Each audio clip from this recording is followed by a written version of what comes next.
계시록 12장 9절 다시 읽겠습니다.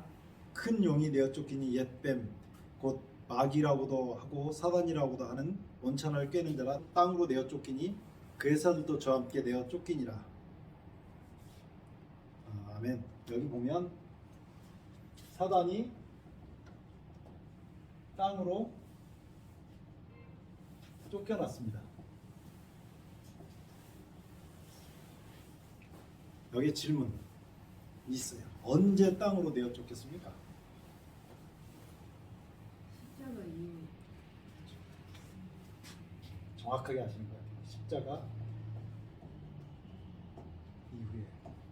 자, 이거를 요 계시록 12장에서 한번 증명을 해보고 넘어가겠습니다. 십자가 이후에 내가 쫓겼는데 그 다음에 10절에 나온 거. 10절 내가 또 들으니 하늘에 큰 음성이 있어 가로되 이제 우리 하나님의 구원과 능력과 나라와 또 그의 그리스도의 권세가 이루었으니 권세가 나타났으니 이렇게도 번역이 되고요. 우리 형제들을 참수하던 자 곧 우리 하나님 앞에서 밤낮 참수하던 자가 쫓겨났고 그 우리 하나님의 구원과 능력과 나라와 또 그리스도의 권세가 이루었으니 여기 이게 이렇게 내어 쫓길 때 땅으로 쫓겨났을 때 이때 이제 전쟁을 했는데 누구하고 싸웠냐면 미가엘과 그 사자가 사단과 그 사자가 이 사이에 전쟁이 있었거든요. 전쟁이 있었는데 11절 또 여러 형제가 어린 양의 피와 자기의 증거하는 말을 인하여 저를 이기었으니 그들은 죽기까지 자기 생명을 아끼지 아니하였도다.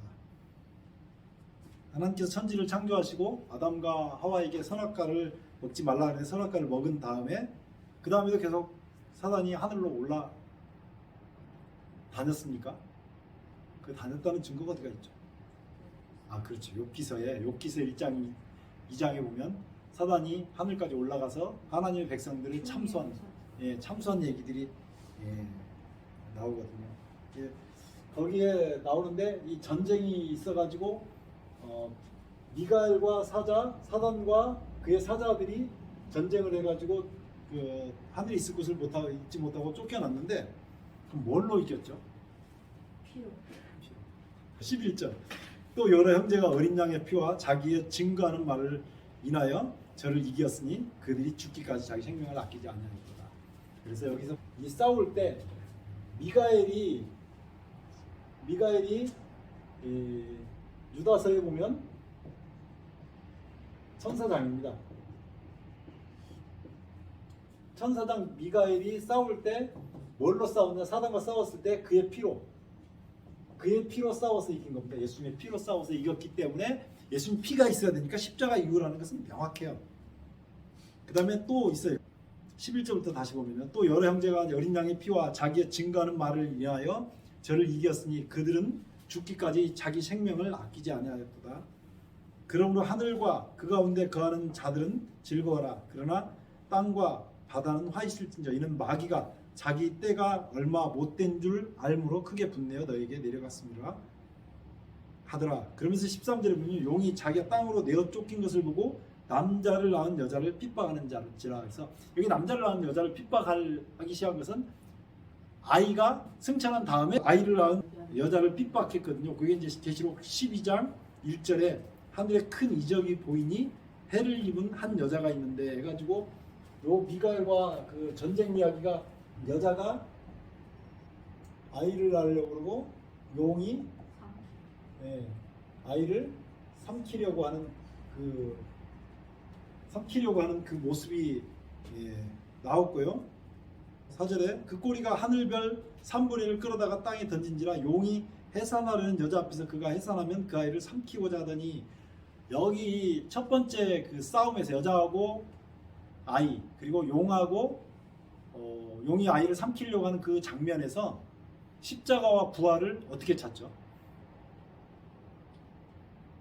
계시록 12장의 첫 번째 이적 용과 여자가 지금 대치해서 싸우잖아요. 거기에서 십자가와 부활을 어떻게 찾죠? 해산. 네, 해산은 아파서 애써. 그게 해산이 부활이에요, 십자가예요? 부활. 그렇죠. 해산이 부활이고 맞아요. 아이를 해산하려고 하는 것이 이게 부활이고 아파서의 삼키는데요. 그렇죠. 삼키는 것이 십자가. 십자가고 그래서 여기서 이제 십자가와 부활로 결국 싸움이 이루어진다고 하는 것을 우리가 볼 수가 있습니다.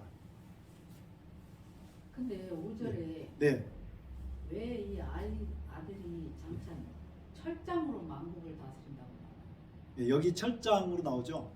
철장이 이제 새로 만든 지팡이라고. 내가 새로 만든 지팡인데 옛날에는 왕권을 상징하는 지팡이, 왕권을 상징하는 지팡이. 예, 그렇죠. 이렇게 그 에스더 왕후 에스더가 나올 때 금호를 내밀었잖아요. 그런 거 똑같은 다스리는 권세를 가지고 있는 거예요. 근데 이 철장이 뭐냐면 쇠잖아요. 이 부수는 기구도 되거든요.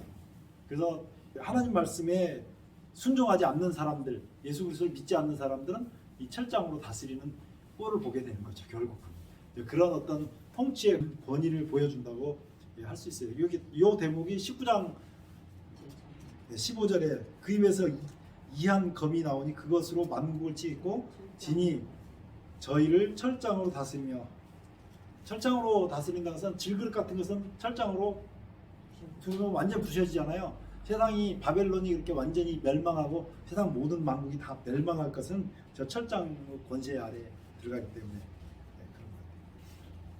어쨌든 여기서 십자가 이제 부활이 나오는데 요렇게 해서 해산했던 예수님께서 피를 가지고 하나님 앞에 갔을 때 그 피를 가지고 미가엘이 이 사단과 싸워서 하늘에서 땅으로 내어 쫓게 돼서 완전히 십자가 이후에 사단이 쫓겨나는 것이다. 성경은 그렇게 기록되어 있죠. 13절 보면 계시록 12장 13절에 용이 자기가 땅으로 내어 쫓긴 것을 보고 남자를 낳은 여자를 핍박하는지라 그 여자가 큰 독수리의 두 날개를 받아 광야 자기 곳으로 날아가 거기서 그 뱀의 낯을 피하여 한 떼와 두 떼와 반 떼를 양육받으며 여자가 돼서 뱀이 그 입으로 물을 강같이 토하여 여자를 물에 떠내려가게 하려 하되 땅이 여자를 도와 그 입을 벌려 용의 입에서 토한 강물을 삼킨. 여기서 말하는 땅이 어디에 나오는 땅입니까? 생기한 같이. 그렇죠. 계시록 13장 11절에 보면 또 내가 보면 또 다른 짐승이 땅에서 올라오니 새끼암같이 두 뿔 있고 용처럼 말하더라. 그래서 여기 지금 땅이 거기서 나오는 그 땅이 받았다고, 땅이 여자를 도와서 그 입을 벌려 용의 입에서 토한 강물을 삼켰다고 하는 거죠. 그게 이제 사단이 네, 예수님이 승천하시기 전에는 표적이 항상 예수님이었잖아요. 그렇죠. 근데 이제 승천하시고 하늘로 가셔버리고 지는 땅에 갇혀 있으니까 이제 네. 땅에 남아 있는 그건데. 예, 교회를 핍박하고 그랬더니 교회를 핍박하니까 교회를 하나님께서 광야로 보내셨다가 그 광야에 있는 교회가 이제 땅 때문에 살아난 것을 얘기하고 17절에 보면 용이 여자에게 분노하여 돌아가서, 여기 나오는 여자는 예수님을 낳았던 그 교회인데 그 여자의 씨의 남은 자손이죠. 여자의 씨의 남은 자손. 그래서 여자의 씨는 예수님이고 예수님의 남은 자손. 이 남은 자손은 여기 이제 그 다음에 남은 자손이 나오는데요. 남은 자손 논란이 많죠. 다 남은 자라고 그러니까 이렇게 챙이가 키죠, 키. 이렇게 까불고 나서 보면은 쭉정이가 나가고 이게 알곡이 남죠. 거기에 알곡만 남습니까? 뭐가 또 남은 게 있어요? 돌멩이. 그렇죠. 모래가 나와요. 알곡만 남은 줄 알았어요. 그랬더니 나중에 나락을 찌는데 돌멩이가 많이 나오더라고요.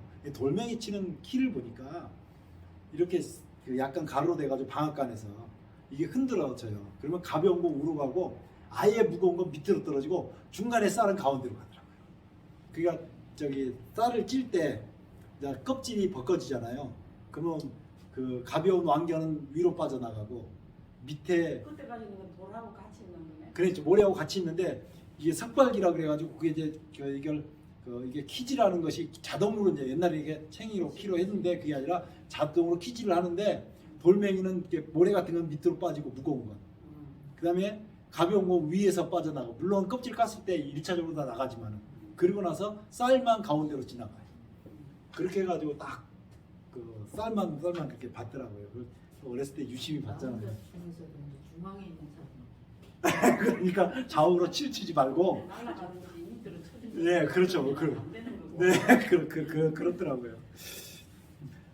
아이고 어떻게 하나.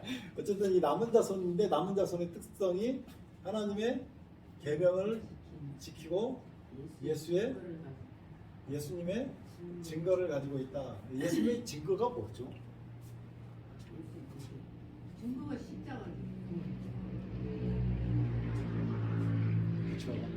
예수님의 증거가 뭐냐 이게 논란이 예수의 증거 해가지고 계시록 19장 가지고 예언의 신이다라고 주장하는 사람들이 있어요. 19장 10절. 내가 그 발 앞에 엎드려 경배하려 하니 그가 나더러 말하기를 나는 너와 및 예수의 증거를 받은 예수 증거 나더라 내 형제들과 같이 된 종이니 삼가 그리하지 말고 오직 하나님께 경배하라. 예수의 증거는 대언의 영이라 하더라. 여기서 대언의 영이라 그러니까 자기들이 가진 책을 대언의 영, 예언의 신. 옛날에 예언의 신으로 번역되어 있었죠. 예언의 신이라고 해서 얘기하는 분들이 있어요. 그러면 그게 이제 사실이냐? 어떻게 생각하셔요? 책이 아니고 성령이라고 그랬어요. 대원의 영이라고 했어요. 영. 네, 대언의 영, 네, 대언의 영이죠. 네. 여기는 풀이가 이제 대신하여 말함이라고 그랬잖아요. 네. 그게 이제 보혜사에 관계된 거잖아요. 요한복음 14장에 나오죠. 요한복음 14장에 25절요. 내가 아직 너희와 함께 있어서 이 말을 너희에게 하였거니와 보혜사 곧 아버지께서 내 이름으로 보내실 성령 그가 너희에게 모든 것을 가르치시고 내가 너희에게 말한 모든 것을 생각나게 하시리라. 그래서 이 성령께서 오셔가지고 이 예수님에 대해서 증거할 거거든요. 성령이 예수님의 증거. 그 다음에 또 하나가 더 있습니다. 예수님을 증거하는 게. 요한복음 5장 39절.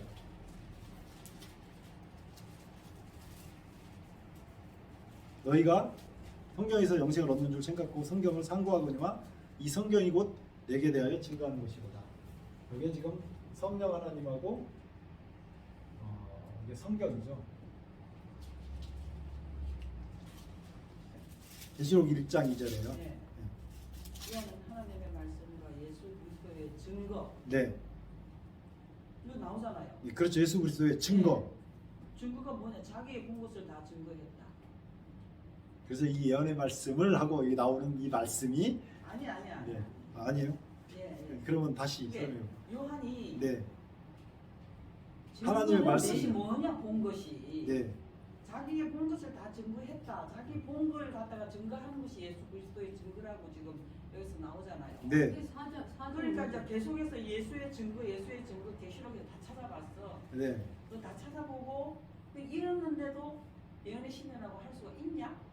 네. 신으로 해가지고 네. 그게 사람들이 그러네 그렇죠. 그랬었어요. 아니요, 이게 나와 있잖아요. 4절 5절에. 네. 그러니까 요한이 보고 그 자기가 본 것을 증거한 내용이 네. 지금 그거를 일곱 교회에다가 지금 편지를 보내는 거잖아요. 맞아요. 그 내용이 4절 5절이잖아. 네, 그 5절이고 그다음에 여기 계시록 전체이고 결국은 또 하나님 말씀이고 그다음에 계속 여기 증거한 것들이기 이게 때문에 압축해서 말하면 네. 십자가 부활을 해. 네. 그러니까 이제 맞아요. 네. 일률적으로 해주는 말만 이렇게 듣고 믿을 게 아니고 네. 똑같은 말을 다른 글에는 어떻게 나와 있는지 살펴보고 맞아요. 그걸 가지고 이제 증거를 이제 찾아야죠. 예. 네. 그러니까 그렇게 찾는 게 훌륭한 거예요. 그러니까 성경을 보게 해야 되는데 그것만 보면 성경 필요 없다고 가르칠 정도 돼가지고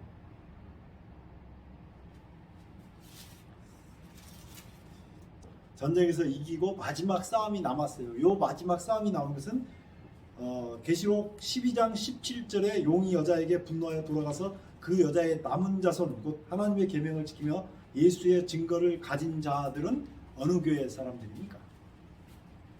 남은 자손.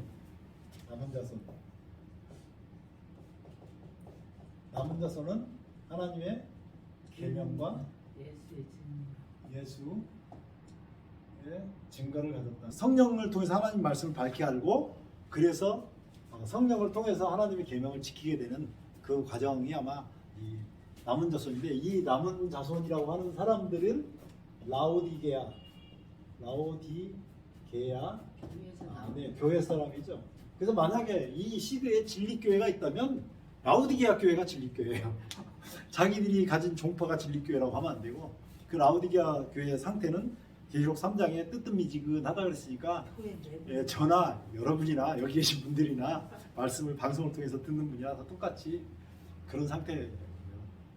뭐 지금 열심히 있어도 그렇게 뭐 목숨 내놓고 하는 사람은 드물고요. 선교사로 갔던 사람이 그 목숨 내놓게 하니까 웃고 막 찬송하고 죽어도 좋다 그런 게 아니라 빌잖아요. 막 살려달라고 그러거나. 그거 참 안타까워요.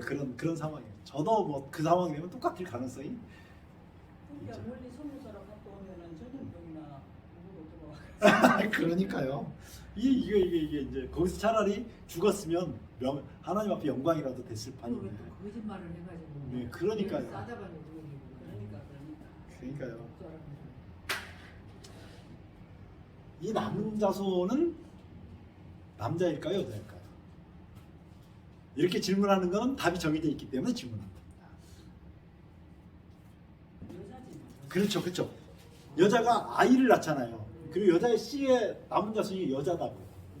그러니까 예수님을 낳은 여자를 뒤이은 또 다른 여자가 여기 등장하는 거예요. 여기 라오디게아 교회는 이 얘기를 하려고 그런 거예요. 여기도 여자라고 하는 거죠. 표현은 그렇게 안 됐지만 정결한 처녀로 예수 그리스도께 중매한다고 하는 그 여기도 여자로 표현된 게 교회로, 여기 역시 교회다 그 말이죠. 그 같은 말인데. 계시록 10장에 네. 아니 14장에 네. 여자라서 더럽히지 않고 정절이 있는 자. 네, 그 여자는 또 다른 여자인데. 가지 말고. 네, 가도 돼요. 지난번에 우리가 한번 가서 공부를 하고 왔기 때문에. 그래서 이제 계시록 13장에 보면 짐승이 두 마리야. 이거 이제 계시록 12장 결말이니까.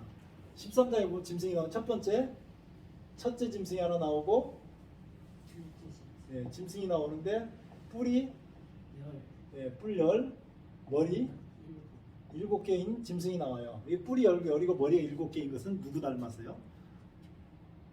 표범. 표범을 닮은 게 아니고 이거 누구 닮았냐면 사단을 닮아서.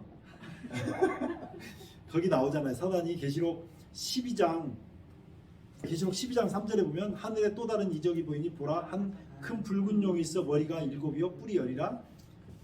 사단이 자기의 나라를 세울 때는 꼭 이렇게 뿔이 10이고 머리가 7개인 나라를 세우는데 사단을 닮아서 첫째 짐승이고, 두 번째 짐승은 새끼양같이 새끼양같이 있는데 두 뿔이 있고 용처럼 말했다고 했어요. 용처럼. 그런데 이 새끼양 같은 짐승이 첫 번째 짐승을 위에서 여기를 위에서 일을 합니다. 첫 번째 짐승을 위해서 일할 때 그 첫 번째 짐승을 위해서 사람들이 뭐하게 하냐면 경배하게 하고 그 다음에 우상을 만들게 합니다. 그래놓고 계시록 14장에 가면 14장 4절에 이 사람들은 여자로 더럽히지 아니하고 정절이 있는 자라. 그래서 여자가 등장하는데 이 첫 번째 짐승이 여자라고 그랬어요? 두 번째 짐승이 여자라고 그랬어요? 네? 첫 번째 짐승이 여자냐고요? 네, 그러니까 다시 계시록 14장 4절에 보면 이 사람들은 여자로 더불어 더럽히지 아니하고라고 나오잖아요. 첫 번째 짐승. 그렇죠. 첫 번째 짐승이 여자라고 하는 것은 우리가 짐작만 할 뿐이죠. 증명을 안 했는데 그 증명은 그 전에 했던 것 중에 계시록 13장과 계시록 17장과 연결지어서 우리가 한번 봤었거든요. 계시록 17장에 보면 여기 그 여자가 나옵니다. 또 1절이죠. 또 7 대접을 가진 7 천사가 중 하나가 와서 내게 말하여 가로되 이리 오라. 많은 물이 앉은 큰 음녀에 받을 심판을 내게 보이라. 여기 이제 음녀가 등장하는데요. 계시록 17장에 음녀가 등장합니다. 9절에 보면 지혜 있는 뜻이 여기 있으니 그 7머리인 여자가 앉은 7산이요 또 7왕이라 5은 망하였고, 그래서 5이 망하였다는 것은 사자, 지나갔어. 곰, 그 다음에 표범, 무서운 짐승, 작은 뿔. 그 작은 뿔이 계시록 13장에 와가지고 첫 번째 짐승이었죠. 첫 번째 짐승. 요것은 5은 망하였고 하나는 있고는 새끼양 같은 짐승이 하나는 있고, 하나는 아직 이르지 않았는데 계시록 13장에 보면 안 됐어. 네, 계시록 13장에 보면 13장 3절에요. 그 머리 하나가 상하여 죽게 된 것 같더니 라고 해서 이 죽었던 상처가 낫는 얘기를 하는데, 그 하나는 아직 이르지 않았던 것은 죽었던 상처가 살아나야 되기 때문에 이 성경을 그렇게 기록을 한 거거든요. 그래서 작은 뿔이, 이 음녀는 작은 뿔이 다시 살아납니다. 살아났을 때 발생되는 음녀죠. 11절에 전에 있었다가 시방 없어진 짐승은 8개 왕. 전에 있다가 시방 없어진 짐승은 사단이고요. 8째 왕인이라고 하는 것은 그 7주에 속하는, 그러니까 여기 첫 번째 그 사자, 다니엘서 7장의 사자, 곰, 표범, 무서운 짐승, 작은 뿔, 그리고 새끼양. 죽었던 작은 뿔이 이게 살아난 작은 뿔, 여기에 속했다고 하는 거죠. 속함. 그래서 요거는 여기를 모든 것을 다 속해 있는 것은 이 사단이라고 하는 존재죠. 사단이 거기에 속했기 때문에. 새끼 양이 먼저예요? 죽었다가 다시 살아나는 것보다? 그렇죠. 살아나고 그 다음에 새끼 양이 살아난 작은 뿔을 위해서 일을 하면 세상은 종말이 온다는 거죠. 공식적으로 합니다. 새끼 양이 살아난 작은 뿔을 위해서 일하는 시기가 오면 이건 온 세상 사람들이 다 알게 됩니다. 맞으면은 네, 3차까지 안 맞으면 가서 네. 못 들어가고 그런 거 똑같죠. 네, 그렇죠. 이제 이 백신, 이 코로나 과정을 통해서 어떻게 백성들을 통제해야 될지 통제하는 이 과정은 확실히 배운 것 같아요. 이제 이것은 하나의 작은 학습이겠죠. 앞으로 이제 가면 더 큰 재앙들이 오고 사람들이 매매를 못하게 하는 과정이 분명히 나타날 거예요. 그것을 백신을 거부해야 돼? 그거 상관없죠. 백신은 아무 백신을 거부할 필요는 전혀 없는 거예요. 평안 그걸 돌리는 사람들이 많아. 백신은 아직 666은 아니에요. 666이 오면 거부해야죠. 목숨 걸고라도 해야죠. 우리 천국까지 이 땅에 살고 영원히. 그러니까 결국 사단이니까 네, 이제 네, 사단이 네. 어떤 제도를 통하고 어떤 방법을 통해서 사람들을 오가매고 이제 그러냐 그거지. 그러니까 어떤 사람들은 자기들이 가진 어떤 관념에 의해서 QR 코드만 보고도요. QR 코드를 보고 666이라고 막 생각했던 그러냐고 사람. 지뢰 겁먹고. 그렇죠. 그렇게 할 필요가 없다. 있어, 저기.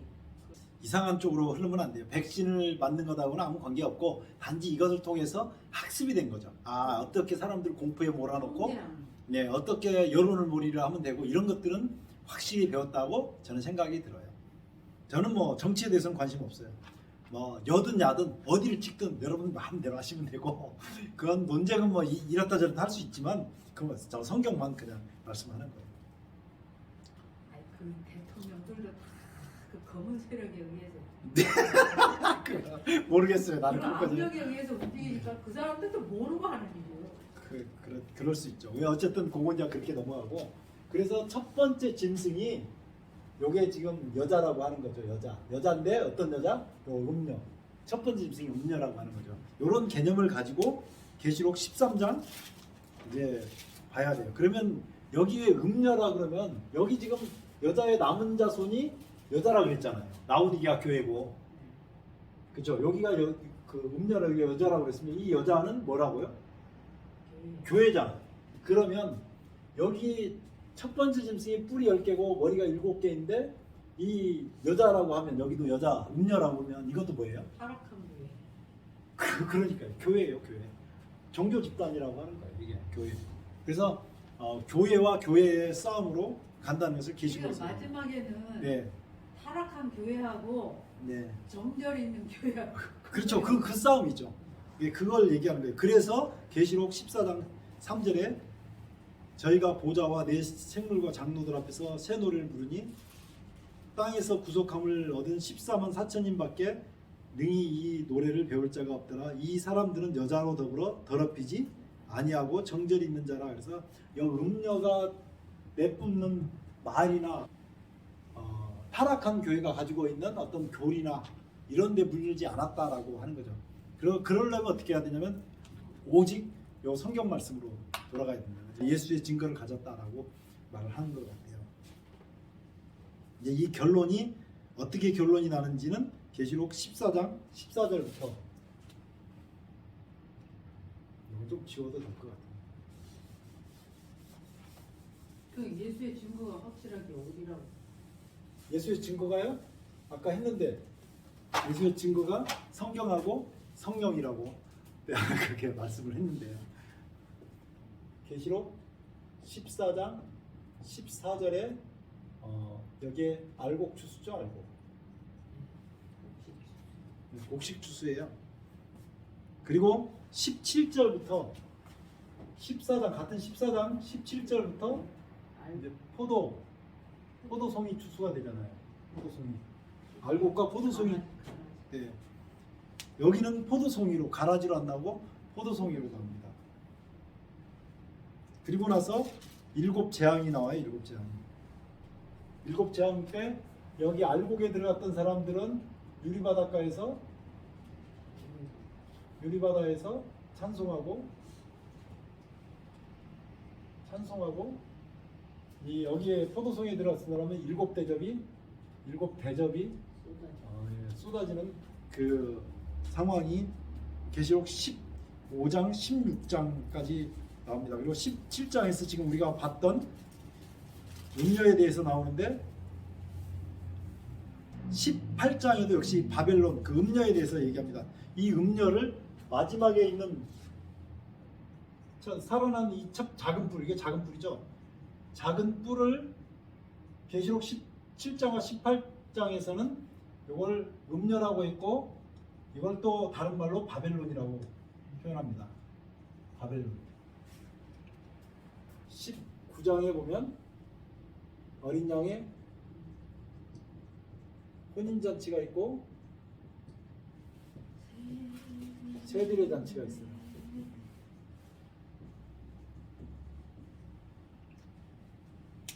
어린 양의 혼인잔치가 있고 세들의 잔치가 있고요. 20장에서 용을 결박하고 용을 결박해가지고 무적행에다가 넣은 다음에 무적행에 1000년 동안 집어넣은 다음에 나중에 다시 끄집어 내 가지고 계시록 20장 7절에 보면 천년이 참에 사단이 녹에서 놓여 나와서 땅의 사방 백성 곡과 마곡을 미혹하고 모아 싸움을 붙이리니 그 수가 바다 모래와 같으니라. 저희가 지면에 널리 퍼져 성도들의 진과 사랑하시는 성을 두르매 하늘에서 불이 내려 저희를 소멸하고 또 저희를 미혹하는 마귀가 불과 유황무째 던지우니 거기는 그 짐승과 거짓 선지자도 있어 세세토록 밤낮 괴로움을 받으리라. 그래서 여기에 죄가 이제 여기서 사실은 용을 결박하고 죄가 끝나고요.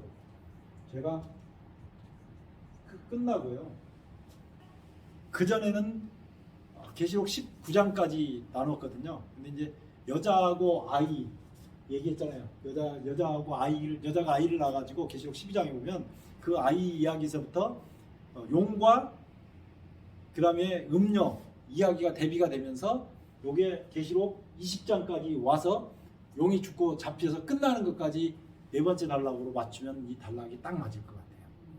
그러면 굉장히 쉽게 21장하고 22장은 천국생 영원한 천국생활을 들어가는 것 같아요. 그래서 이번에 계시록 한번 다 마무리하면서 보니까 계시록을 전에 나눈 것보다 이렇게 나누는 게 조금 더 합리적인 것 같아요. 세 번째 단계에서 저기까지 다 끝내고 네 번째 단계는 천국 가서 그냥 저하고 상관없이 손잡고 예수님하고 손잡고 가자 이렇게 계시록이 결론이 나오는 것 같아요. 계시록 전체를 다시 한번 요약을 해보자면 계시록 1장에서 계시록입니다. 계시록 1장에서 5장까지 첫 번째 부분은 일곱 교회에 교회에 있는 이 성도들을 예수님이 피로 사서 용서하고 피로 사서 나라와 제사장을 만드셨어요. 그게 1장과 5장에서 나오는 첫 번째 단락의 이야기입니다. 그리고 두 번째 단락은 계시록 5장에서부터 5장에서 다시 봐보세요. 5장. 잠깐 보고 가겠습니다. 이게 계속 중복돼서 넘어가는 거예요. 중복돼서. 계시록 5장 9절. 새 노래를 노래하여 가는데 책을 가지시고 그 인봉을 떼시기 합당하시도다. 일찍 죽임을 당사 각 족속과 방언과 백성과 나라 가운데 사람들을 피로써 하나님께 드리시고 저희로 우리가 하나님 앞에서 나라와 제사장을 삼으셨으니 이렇게 해서 나라와 제사장을 삼는 이야기가 1장에서부터 5장까지 반복돼서 나온다면 5장에서부터 12장까지는 책에 관한 얘기입니다. 책. 계시록 5장 1절에 보면요.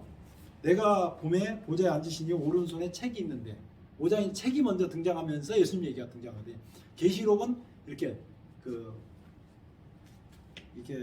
고리가 물리듯이 그렇게 돼 있어요. 이렇게.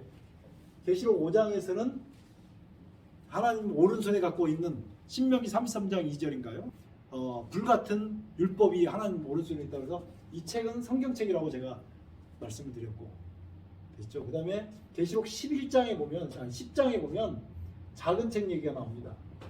작은 책 얘기가 나오는데 작은 책 얘기가 네가 작은 책 가지고 예언을 잘못했으니까 다시 예언하라. 그래 다시 예언한 얘기가 11장에 지팡이와 같은 갈대를 주면서 거기 그 지팡이 같은 갈대를 가지고 두 증인, 두 선지자, 두 촛대, 두 감람나무 이렇게 이제 표현돼서 나오는 것이 계시록 12장에 넘어와 가지고는 해를 입고 달을 밟은 이제 그런 해가 신약이면 달은 이제 구약이 된 그런 모습으로 나오고 그 성경책에 있는 내용이 뭐냐면 계시록 12장에 여자하고 아이하고 용하고 음녀하고 요 싸움이 12장부터 쭉 전개되는 내용인데 그 책 얘기가 12장까지 일단 나오는 거고요. 그래서 12장까지 책 얘기로 이제 된다면 12장부터 20장까지 여자가 낳은 남자죠. 남자 아이라고 되어 있지만 용과 음녀의 이 싸움이 이 전쟁이 핵심이 뭐냐면 하나님을 경배하느냐 사단을 경배하느냐 경배의 싸움이라고 하는 거죠. 그래서 여기에서 20장의 죄가 끝나고 21장에서 22장은 영원한 천국에서 예수님과 함께 산다. 이제 그런 의미로 이렇게 계시록을 네 부분으로 나누면 머릿속에 정리가 되고 제가 이렇게 정리를 해가지고 다녀보니까 길 가면서도 장면이 쫙 넘어가면서 정리가 잘 되는 것 같아요. 조금 10분도 안 걸리겠네. 10분도 안 걸리죠. 머릿속에. 그리고 이렇게 정리하면 계시록은 이제 큰 그림은 다 그렸고요.